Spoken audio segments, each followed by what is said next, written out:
구독, 좋아요. 깜짝이야.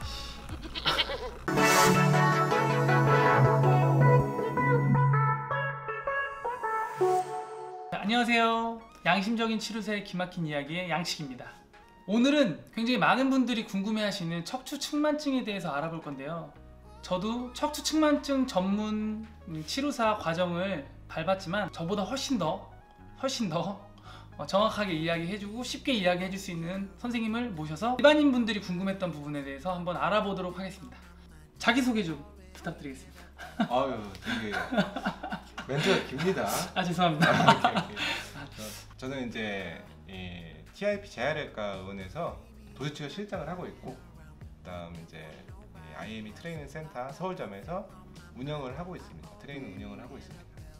트레이닝 센터를 운영하고 계시고 병원에서도 근무하고 계시고. 예. 사실 저랑 굉장히 이제 친하죠. 친한 분이어서 굉장히 어색한데 오늘 굉장히 좋은 이야기 많이 해주실 거니까 기대하셔도 좋을 것 같습니다. 서영탁 선생님, 그러면 그 척추 측만증에 대해서 간단히 한번 설명해 주실 수 있나요?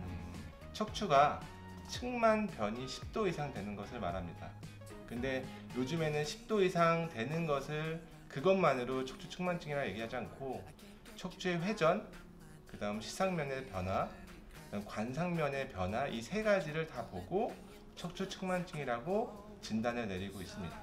그러면은 척추가 그냥 휜 것만 가지고 측만증이라고 이야기하는 게 아니라 휘면서 돌아가고 올라가고 이런 걸 다 보고 측만증이라고 이야기하는 거죠. 예, 그렇죠. 일반적으로 구조적 측만증하고 기능적 측만증을 얘기하는데, 그러니까 간단하게 일반인들이 알 수 있는 방법은 기능적 측만증은 치료하거나 바른 자세를 취하게 되면 바로 원상 복귀, 척추가 제자리로 가 있어요. 근데 특발성은 아무리 내가 힘을 쓰고 자세를 잡으려고 해도 척추는 정상적으로 중심값을 갖고 있지 못해요.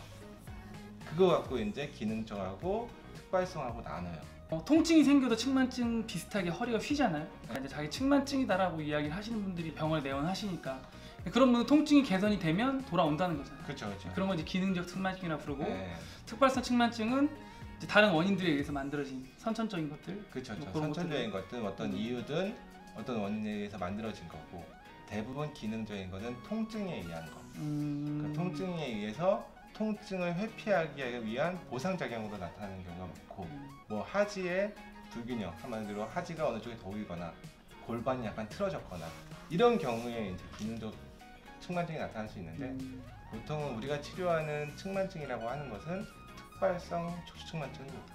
특발성 척추 측만증. 특발성 척추 측만증. 네, 특발성 척추 측만증. 이제 제가 주변에 이제 환자분들을 대상으로 이제 어떤 게 궁금한지 알아봤어요. 가장 많이 하시는 질문이 내가 이런 통증이 측만증 때문이냐라고 제일 많이 물어보시거든요. 근데 그런 거는 꼭 연관성이 100% 있다고 볼 수가 있는 건가요? 아니죠. 그러니까 있을 수도 있고 없을 수도 있는데 그건 조금 답이 무의미하니까 제 생각은 없습니다. 특히 우리는 20대까지는 성장 과정, 20대 이후부터는 퇴행성 과정이라고 얘기를 해요. 근데 대부분 측만증으로 오시는 대부분 환자분들은 20대 전이에요. 이때 전에 성장 과정에서 오는 이 환자들이 통증이 생기는데 이게 측만증이 때문에 나타난다? 그럴 수 없어요.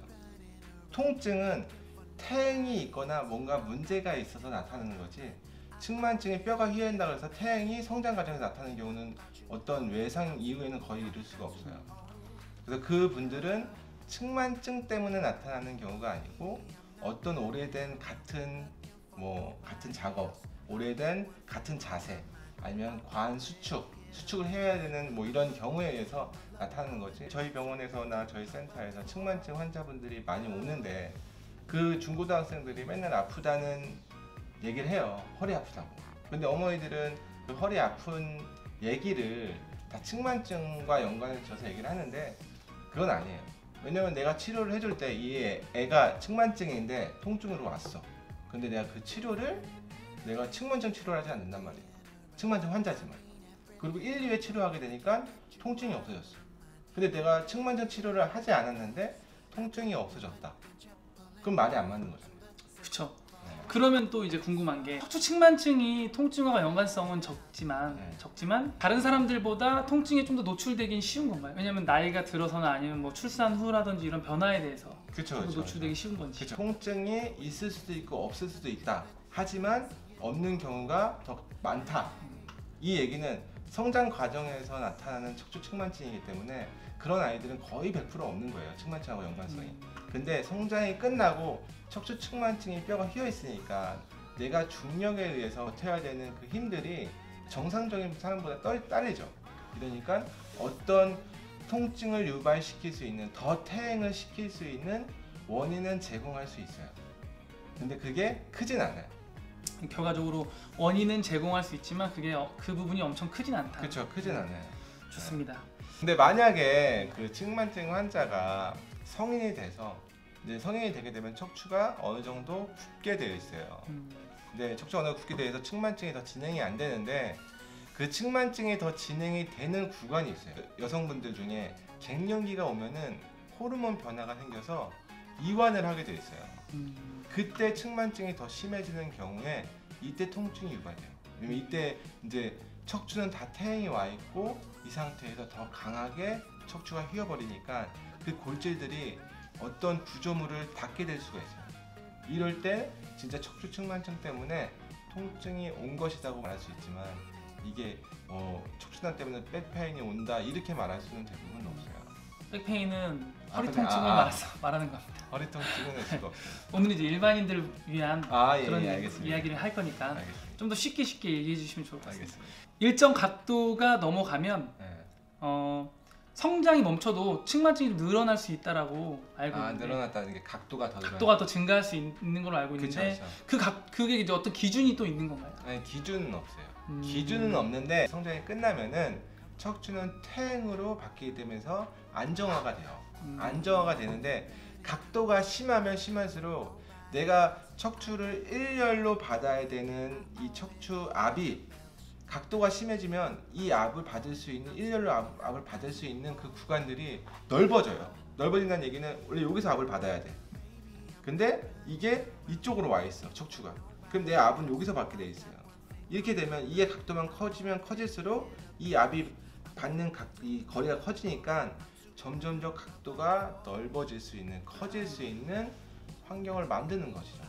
그래서 성장이 끝나더라도 이런 각도가 커지는 경우가 꽤 있습니다. 환자분들이 많이 하시는 말씀이 저희 아이가 자세가 안 좋아서 측만증이 생겼어요 라고 이야기를 해요. 근데 제가 알고 있는 개념에서는 자세가 안 좋다고 측만증이 생기는 건 아니라고 알고 있거든요. 이미 측만증이 있는 아이가 자세가 안 좋으면 더 나빠질 수는 있지만 자세로 인해서 측만증이 생겨나지 않는다고 하는데 설명을 좀 간단하게 해주세요. 맞습니다. 그러니까 척추 측만증의 원인은 없다고들 많이 얘기를 하세요. 원인은. 근데 없다는 거는 잘못된 대답이고 정확히 말하면은 그 많은 것 중에 어떤 척추 측만증의 원인을 일으키는 걸 정확히 알 수가 없는 거죠. 이제 애들이 성장 과정에 있을 때 골질이나 근육, 신경이 같이 이렇게 자라게 돼 있어요. 근데 이 같이 자라는 과정에서 같이 자라지 않게 되면 뭔가 보상을 하게 돼 있어요. 같이 자라가지고 일렬로 이렇게 자라야 되는데 이게 자라지 않으니까 뭔가 삐뚤어져야 돼. 근데 그 대표적인 게 이 신경, 한마디로 이 척추 안에 있는 신경하고 척추 바디하고 자라는 속도가 달라지면 측만증이 생긴다고 하고 있습니다. 자라는 속도가 다르기 때문에 측만증이 생길 수 있다. 네. 그럼 제가 알기로는 이 원인 중에 유전적인 원인도 존재한다고는 하는데 사실 그게 근본적인 원인은 아니죠. 유전이 돼서 내려오는 거니까. 그렇죠. 그런 것도 영향이 있는 그렇죠. 거예요. 근데 저희가 봤을 때는 가장 큰 거는 유전적인 거예요. 가족력.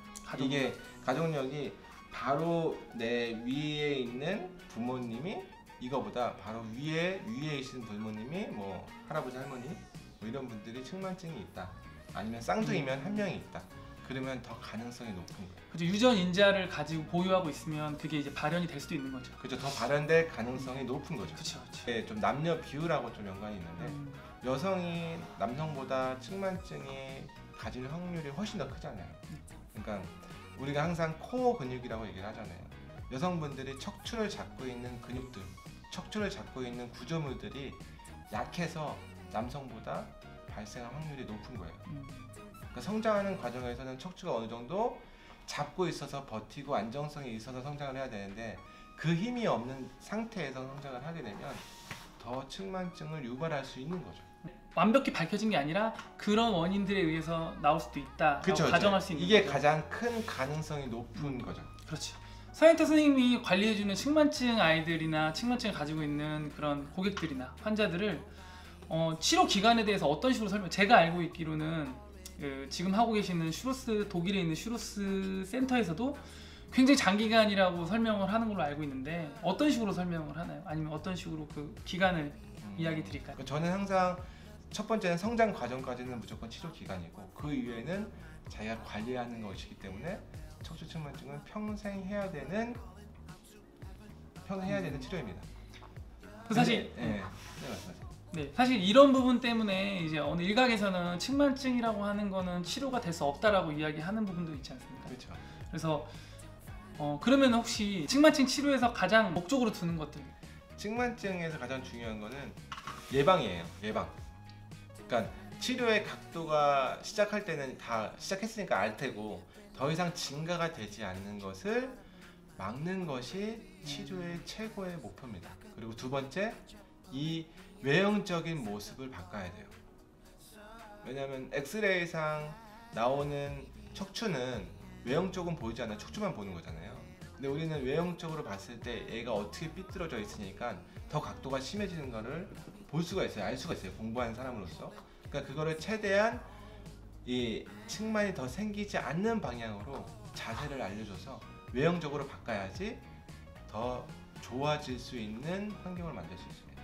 그리고 세 번째, 그런 치료를 하고 그런 운동을 함으로써 호흡 앵글이 좋아지는 것입니다. 그러면 이제 결론적으로 얘기하면 예방. 그렇죠. 예방이 가장 우선이다. 예방. 그런 예방이라고 얘기죠. 하면은 더 이상 진행되지 않는 것. 첫 번째 예방, 두 번째 외형적인 모습, 외형적인 모습. 세 번째가 각도의 변화에 대한 그렇죠. 이야기를 하는 거죠. 그렇죠. 네. 근데 보조기에 대한 설명은 어떤 식으로? 그러니까 보조기 착용이 성장 과정에서 가장 중요해요. 가장 중요한데 이제 독일에서는 보조기 착용을 10도 이상 되면은 무조건 의사의 처방하에 보조기를 착용하게 돼 있어요. 법적으로. 네, 법적으로. 그리고 보조기 착용하는 그 보조기 비용은 다 국가에서 지원해요. 아, 나라에서 지원해주는. 우리나라는 엄청 고가의 그렇죠. 보조기들을 보조 하나 지원해요. 착용하려면은 그거 비용하는 비용들이 어마어마하잖아요. 그리고 그거를 잘하고 못하는 거 뭐 이걸 알 수 있는 방법도 없고. 저나 저희 학회에서 말하는 보조기 착용 기간은 무조건 측만 변이가 10도 이상 되면 무조건 측만증에 대한 보조기를 착용해야 돼요. 대부분 성장 기간에. 성장 그것도 기간에. 어리면 어릴수록 더더욱 빨리. 왜냐면은 이거는 확실한 거거든요. 내가 측만증이 10도 이상 되면은 점점 각도는 늘 수밖에 없어요. 절대 줄어들 수 없어요. 뭐 멈출 수는 있겠죠. 그건 거의 뭐 제한적인 사람들이고 대부분 10도가 됐으면은 특히 어린 애들이 10도가 됐으면 10도, 20도, 30도, 심하면 50도 이렇게 되니까 무조건 10도 이상 되었을 때는 보조기로 더 이상 진행이 되지 않는 걸 막아야 돼요. 그게 가장 중요합니다. 보조기 착용 굉장히 어려운 부분이죠. 왜냐면은 뭐 금액적인 부분도 있고 그렇죠. 그리고 착용하기 굉장히 불편한데 그렇죠. 잘 때도 착용하지 않습니까? 그렇죠, 보통. 그렇죠. 그래서 그런 부분에서 아이와 이제 커뮤니케이션이 잘 안 되고 그럴 수 있으니까 심리적인 요인도 굉장히 중요하죠. 그렇죠, 그렇죠. 뭐 테크닉 홍보해달라는 게 아니라 어떤 곳을 가서 치료를 받아야 되는지 아마 가장 궁금하실 거예요. 내가 어느 병원에 가서 아니면 어떤 곳을 가야 되는지에 대해서 아마 궁금하실 건데 그거에 대해서 간단하게 얘기해 주실 수 있나요? 이 아이한테 관심이 얼마나 많고 이 아이한테 해줄 게 많은 사람한테 가는 거예요. 그거는 병원이 중요한 게 아니고 센터가 중요한 게 아니고 내 아이를 볼 수 있는, 봐줄 수 있는 이런 사람을 만나보면 알게 돼 있어요. 그러니까 그런 곳을 찾아가야 돼요. 그러니까 좀 더 본인의 그 자녀나 아니면 그 환자에게 집중할 수 있는 치료사. 관심의 한 가지를 보면은 내가 이 아이한테 치료해주는 중간중간에 이런 자료들을 자꾸 만들어서 이거를 부모님이나 아이한테 보여주고 사진을 찍고 이런 자료들을 자꾸 줘야 돼요. 그걸 만들어줘야 돼요. 그래야지 이 아이가 변하는 과정을 볼 수가 있고 그러면서 어머니는 아 좋아지고 있구나 뭔가 변하고 있구나 알 수 있고 그런 것들을 해주는 치료사가 진짜 좋은 치료사인데 그 치료사들이 별로 없어요. 왜냐면 안타깝습니다. 그게 좀 큽니다.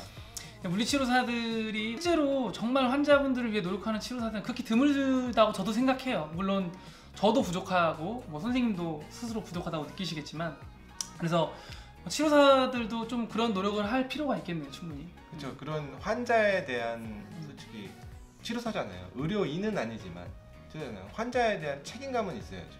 이 환자를 치료해 줄 수 있는, 이 환자의 변화를 시켜줄 수 있는 이런 책임감이 있으려면은 환자에 대한 상태나 좋아지는 것들 이런 것들 자꾸 체크해서 적어놔야 돼요.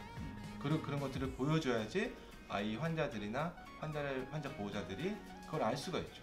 그게 이제 환자에 대한 관심이죠, 관심. 이 측만증을 갖고 있는 아이들 같은 경우는 오래 치료를 해야 되잖아요. 근데 오래 치료해 주려면 내가 변하는 과정들, 이루어져야 될 과정들, 그러니까 뭐 안 좋아질 과정들을 자꾸 체크해서 뭐는 하지 말아야 되고 얘는 무슨 운동을 해야 되고 이런 걸 체크해 줘야지 그 환자가 확실히 그 제대로 된 치료를 받을 수 있는 거지. 뭐 잠깐 해주고 갈 사람들이 아니잖아요. 그런 분들한테는 그런 게 중요해요. 그게 관심인 거예요, 관심. 그러니까 환자에게 좀 관심을 갖는 치료사를 선정하는 게 가장 좋다. 그렇죠. 끝으로 측만증 환자분들이나 환자분들 보호자분들에게 해주실 말씀 있으시면 한 말씀 부탁드립니다. 제가 한마디 해드리고 싶은 것은 측만증이 하루 이틀 치료해서 하루 이틀 돼서 치료가 되는 게 아니에요. 그러니까 그런 사람들을 워낙 많이 봤잖아요. 그렇기 때문에 얘가 성장하는 과정에서 척추가 더 이상 증가되지 않도록, 더 이상 척추가 최소한만 증가되도록 이렇게 치료를 접근하셔야 돼요. 그러니까 장기간의 플랜을 짜셔서 뭐 이막 한두 달 치료해 가지고 척추가 세워지는 이런 걸 생각하지 마시고, 성장하는 과정까지 나는 이 성장하는 동안 내가 10도라고 하면은 15도까지만 만들겠다, 이런 생각으로 치료에 접근을 하시면은 훨씬 더 도움이 많이 될 거예요. 그렇지 않으면은 점점 심해지는 걸 보시게 되면은 힘들어요. 그리고 얘가 통증까지 생긴다 그러면 이게 측만증하고 연관돼서 생기는 것처럼 느껴서 힘들어요. 그래서 처음부터 그 치료 기간, 이거 성장하는 그 기간을 잡으시고 이 정도까지는 내가 이렇게 만들겠다, 더 이상 증가되지 않도록, 증가돼도 크게 하지 않도록 이렇게 치료의 컨셉을 잡으셔서 대비하는 게 가장 좋습니다. 네. 자, 오늘은 그 척추 측만증 전문 치료사 성형탁 선생님을 모시고 이야기를 나눠봤는데 많은 분들에게 도움이 됐으면 좋겠어서 이런 자리를 마련했고 오늘은 여기까지 진행하겠습니다. 감사합니다. 와. 오케이, 감사합니다. 인사해줘. 오케이. 근데 네가